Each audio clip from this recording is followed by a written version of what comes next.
Hello friends, welcome to the produce IAS. आप सभी लोगों का बहुत बहुत स्वागत है। मित्रों, दोस्तों, मार्क्स का ये कथन आज भी कहीं ना कहीं जीवंत है। दुनिया के मजदूर एक हो जाओ, तुम्हारे पास खोने के लिए कुछ नहीं है, पाने के लिए पूरी दुनिया है। यदि तुम कुछ परिवर्तन करना चाहते हो तो क्रांति अनिवार्य है। बिना क्रांति के परिवर्तन नहीं हो सकता। मार्क्स ने एक ऐसी विचारधारा दी, कहते हैं कि औद्योगिकरण की जो जड़ें थी वो सारी जड़ें हिला दी। मार्क्स की विचारधारा आज भी कई मायने में प्रासंगिक है। और मार्क्स जो है वो कहीं ना कहीं जो द्वंदात्मक जो द्वंद की बात करते हैं, मार्क्स जो है वो जो चेतना की बात करते हैं, मार्क्स जो ऐतिहासिक ऐतिहासिक भौतिकवाद की बात करते हैं, उन सब में कहीं ना कहीं एक शब्द जो कॉमन आता है। चाहे द्वंदात्मक भौतिकवाद की बात करें, चाहे ऐतिहासिक भौतिकवाद की बात करें, चाहे भौतिक चेतना की बात करें, इसमें एक शब्द जरूर कॉमन आता है, वो है भौतिक। और मार्क्स ये कहते हैं कि वो भौतिक और कुछ नहीं है, वो जो है धन है, वो पैसा है, वो अर्थव्यवस्था है। यानी ये जो मनुष्य की जो चेतना है, ये भौतिकता से निर्मित होती है। इससे बड़ी मार्क्स की इससे बड़ी फिलॉसफी कोई जो है नहीं दे सकता। यानी मार्क्स की ये जो फिलॉसफी है, इससे बड़ी कोई फिलॉसफी नहीं दे सकता। भारत में यही यदि दर्शन देखा जाए तो एक हमारे यहां दार्शनिक पद्धति थी चारवाक। तो चारवाक का दर्शन भी, जिसे लोकायत दर्शन भी कहते हैं, जो भी भौतिकता पूर्णता जो है विशुद्ध जो है वो भौतिकता पे कहीं ना कहीं दर्शन पे आधारित है। तो मार्क्स ने यही कहा है कि जो जो चेतना है, मार्क्स ने कहा है कि हमारी जो भी मनुष्य की जो भी आवश्यकताएं हैं, जो भी इतिहास है और जो भी व्यवस्थाएं हैं, वो कहीं ना कहीं अर्थ, वो भौतिक पर आधारित होती हैं, वो धन पर आधारित होती हैं। तो मार्क्स यहां पर ऐतिहासिक भौतिकतावाद की बात करते हैं, मार्क्स यहां पर द्वंदात्मक भौतिकतावाद की बात करते हैं। और इस मार्क्स के पूरे दर्शन के पीछे जो मूल मुद्दा है वो ये है कि मनुष्य की जो चेतना है, वो कहीं ना कहीं अर्थ, वो कहीं ना कहीं धन, वो कहीं ना कहीं पूंजी से ही विकसित हो जाती है। मार्क्स का बड़ा योगदान है। मार्क्स ने जो मार्क्स से पहले के जो इतिहासकार थे वो थोड़े से यूटोपियन आदर्शवादी थे, लेकिन मार्क्स ने इतिहास को अर्थव्यवस्था, पूंजीवाद और कहीं ना कहीं वाणिज्यवाद के चश्मे से आगे बढ़ाने का प्रयास किया। और वो पूरा जो मार्क्स ने जो सिद्धांत दिया, चाहे हम कम्युनिस्ट मैनिफेस्टो की बात करें, चाहे दास कैपिटल की बात करें, जिसे कम्युनिस्टों का बाइबल भी कहा जाता है, इन तमाम सारी पुस्तकों ने मार्क्स ने जो बात कही है, वो बात सबसे ज्यादा इंपॉर्टेंट है कि आखिरकार कोई भी इतिहास, कोई भी समय एक जैसा नहीं रहता है। यही मार्क्स की सबसे इंपॉर्टेंट है कि जो परिवर्तन है वो समाज का नियम है। और मार्क्स इसको समझाने का प्रयास करते हैं कि सबसे पहले जो आदिम पुराना समाज हुआ करता था, जब कोई वर्ग व्यवस्था नहीं थी, यानी जो आदि मानव वाली व्यवस्था थी, उसके बाद धीरे धीरे कृषि वाला समाज में आया, उसके बाद सामंतवाद, सामंतवाद के बाद धीरे धीरे सामंतवाद को जो है पूंजीपतियों ने कहीं ना कहीं प्रतिस्थापित किया। और फिर पूंजीपतियों के बाद पूंजीपतियों के बाद जो है आगे नेक्स्ट जो है उनसे विकसित समाज आया। तो मार्क्स का यही कहना है कि यदि वो इतिहास में आदिम काल से लेकर और वर्तमान काल तक की व्याख्या करते हैं, तो वो यही कहते हैं कि जो इतिहास है वो द्वंदात्मक भौतिकवाद से आगे बढ़ता है। डाइलेक्टिक मटेरियलिज्म, यानी वो जो द्वंदात्मक भौतिकवाद है, उसमें वो कहते हैं कि एक पुरातन व्यवस्था होती है। अब पुरातन व्यवस्था मान लेते हैं कृषिगत व्यवस्था थी, सामंतवादी व्यवस्था थी। उस पुरातन व्यवस्था की जगह जो है, यानी इस थीसिस की जगह एंटीथीसिस आएगी।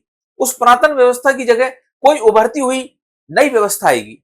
मान लीजिए कोई मिडिल क्लास, कोई मध्य वर्ग आएगा, और इसी मध्य वर्ग, इसी सामंत वर्ग के साथ साथ जो है, जैसे हम कह सकते हैं कि एक एक वर्ग है जिसे हम कह सकते हैं बुर्जुआ वर्ग। और एक वर्ग है जिसे हम कह सकते हैं सर्वहारा वर्ग। तो मार्क्स ने कहा कि देखिए साहब, ऐसा है कि जब सामंतवाद का धीरे धीरे विकास हुआ, लेकिन एक स्थिति ऐसी आई कि सामंतवाद का पतन होने लगा। यूरोप में मध्यकाल कहीं ना कहीं सामंतवाद से जोड़ा जाता है।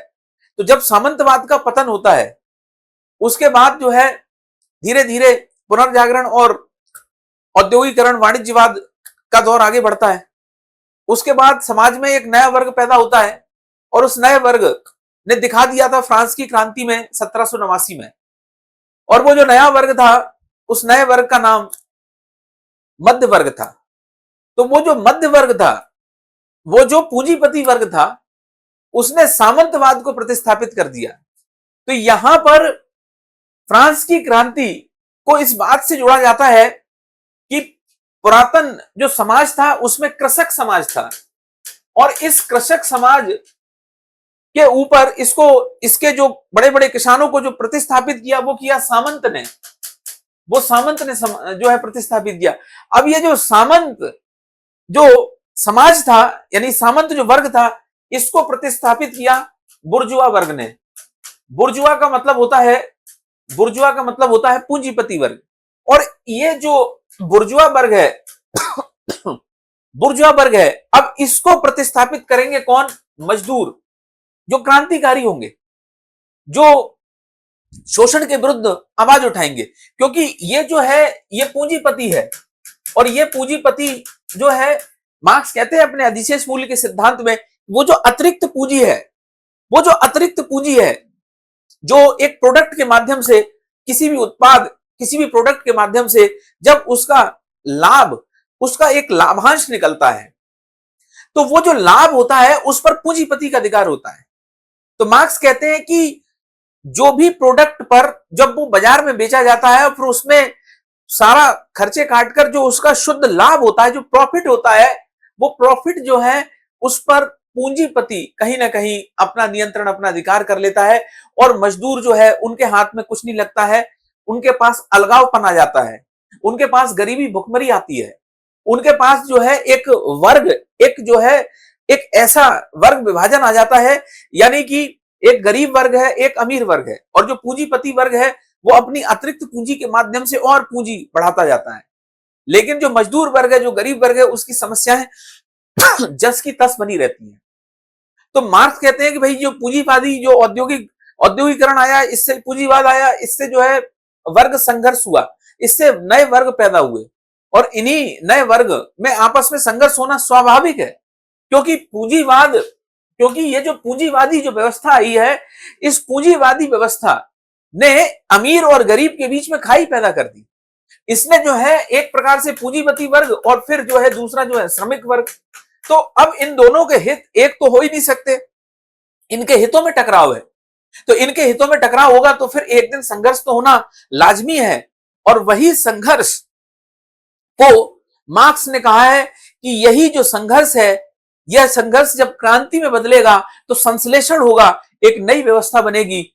और यही जो है मार्क्स का ऐतिहासिक द्वंद्वात्मक, यही जो है मार्क्स का द्वंद्वात्मक भौतिकवाद है। यही जो है ऐतिहासिक भौतिकवाद के आधार पर बना हुआ सिद्धांत है, जिसे हम द्वंद्वात्मक भौतिकवाद कहते हैं। यानी कि कोई भी पुरानी व्यवस्था लंबे समय तक नहीं रहती है। नई व्यवस्था पुरानी व्यवस्था को प्रतिस्थापित कर देती है। पुरातन समाज था, किसान समाज था, उसके बाद अब सामंत वर्ग आया। सामंत वर्ग की जगह ली किसने? बुर्जुआ वर्ग ने, यानी पूंजीपति वर्ग ने। पूंजीपति जो वर्ग था, उस वर्ग ने बहुत ज्यादा शोषण किया। तो जो आम, जो गरीब, जो श्रमिक, जो मजदूर वर्ग था, उसने क्रांति की, और क्रांति के माध्यम से अब जो है वो सर्वहारा का शासन, यानी एक साम्यवाद की ओर आगे बढ़ना है। ये मार्क्स का जो दर्शन है, ये जो मार्क्स की फिलॉसफी है, इस फिलॉसफी में मूल जो आधार है वो है भौतिकता। और भौतिकता का मतलब यहां पर पूंजी से है, धन से है, अर्थ से है। तो यहीं पर मार्क्स ने कहा है कि चेतना का विकास कहीं ना कहीं इस भौतिकता से होता है, और मनुष्य के जन्म से लेकर मृत्यु तक कहीं ना कहीं भौतिकता जो है, ये जो है मनुष्य के साथ कहीं ना कहीं चलती। मार्क्स का ये जो दर्शन है, ये आज भी कहीं ना कहीं प्रासंगिक है। लेकिन यदि द्वंद्वात्मक भौतिकवाद की बात की जाए तो थीसिस, उसके बाद एंटीथीसिस और उसके बाद संश्लेषण, यानी कोई भी पुरानी व्यवस्था लंबे समय तक नहीं रहती है, नई व्यवस्था पुरानी व्यवस्था का स्थान ले लेती है, दोनों में टकराव होता है, टकराव होने की स्थिति में एक नया समाधान निकलता है। तो मार्क्स यही बात कहते हैं कि अंतर्विरोध, अंतर्विरोध पूंजीपति और पूंजीपति यानी बुर्जुआ और सर्वहारा प्रोलिटेरियन जो वर्ग है उनके बीच में तो होना ही है। मार्क्स कहते हैं कि उनके बीच में संघर्ष होगा, संघर्ष होगा तो क्रांति होगी, और क्रांति होगी तो नई व्यवस्था का जन्म होगा, और वही नई व्यवस्था मार्क्स कहते हैं साम्यवाद है। साम्यवाद का मतलब वर्गहीन समाज है। साम्यवाद का मतलब जो है किसी भी प्रकार के जो अधिकार हैं वो कम ज्यादा नहीं होंगे, सबके समान अधिकार होंगे। साम्यवाद का मतलब एक ऐसा वर्गहीन समाज है जिसमें संपत्ति की कोई अवधारणा ही नहीं होगी, पूंजीवादी जैसी व्यवस्था का कोई अस्तित्व ही नहीं होगा, सभी व्यक्तियों को समान अधिकार होंगे। हालांकि वास्तविक रूप में यह हो पाना बड़ा असंभव है, क्योंकि प्रकृति ने सभी को अलग अलग बनाया है। लेकिन ये जो दर्शन है मार्क्स का, ये जो मार्क्स की सोच है, ये सोच ऐसी है जिसमें चाहे गरीब हो या अमीर हो, इस संसार के सभी व्यक्तियों को एक माना गया है। तो यही मार्क्स कहते हैं कि भाई देखिए, एक थीसिस, एक पुरातन व्यवस्था होती है और वो पुरानी व्यवस्था की जगह नई व्यवस्था लेती है। जैसे कृषक समाज था, उसकी जगह सामंत वर्ग ने ली, यानी जो मूल सत्ता में है वो सामंत वर्ग आए, यानी जिसे कह सकते हैं पावर सेंट्रिक जो है सामंत आए। अब इसके बाद जो है किसान और सामंतों के बीच में संघर्ष देखा गया। तो जो पुरानी व्यवस्था है उस पुरानी व्यवस्था की जगह नई व्यवस्था लेती है। अब सामंत आए तो सामंत की जगह किसने ली? बुर्जुआ ने। बुर्जुआ कौन? जो पूंजीपति वर्ग है। इसका उदाहरण क्या कब देखने को मिला? फ्रांस की क्रांति। कब? 1789। तो जब इन दोनों में संघर्ष होगा, यानी कि कोई भी दो व्यवस्थाएं हैं, यदि सामंत व्यवस्था देखा जाए, पूंजीपति व्यवस्था को देखी जाए, सामंत वर्ग को देखा जाए, बुर्जुआ वर्ग को देखा जाए, जब इनमें संघर्ष होगा, जब इनमें अंतर विरोध होगा, तो निश्चित रूप से कोई नई व्यवस्था का जन्म होगा। ठीक है। अब यही जो बुर्जुआ वर्ग है, जब इसने बहुत शोषण किया, यही पूंजीपति वर्ग ने बहुत शोषण किया, तो एक नया वर्ग सामने आया। वो नया वर्ग कौन था जिसका शोषण हुआ? मजदूर वर्ग। तो मजदूर और पूंजीपति दोनों के हित अलग अलग हैं, दोनों में अंतर विरोध होगा। अंतर विरोध होगा तो संघर्ष होगा, संघर्ष होगा तो निश्चित रूप से कहीं ना कहीं क्रांति करनी ही पड़ेगी। मार्क्स का यह कहना है। और वही क्रांति के माध्यम से नई व्यवस्था का जन्म होगा, और उसे ही संश्लेषण कहा गया। यानी परिवर्तन जो है वो यदि लाना है तो क्रांति उसका सबसे बड़ा मूल आधार है। बिना क्रांति के समाज के स्तर पर परिवर्तन लाना असंभव है, ऐसा मार्क्स का कथन है। और यही इसीलिए मार्क्स कहते हैं कि क्रांति अनिवार्य है। यदि सर्वहारा का शासन चाहिए, यदि समानता का शासन चाहिए, यदि वर्गहीन समाज चाहिए, यदि साम्यवाद चाहिए, यदि पूंजीवाद नहीं चाहिए, पूंजीवादी व्यवस्था नहीं चाहिए, तो कहीं ना कहीं क्रांति अनिवार्य है।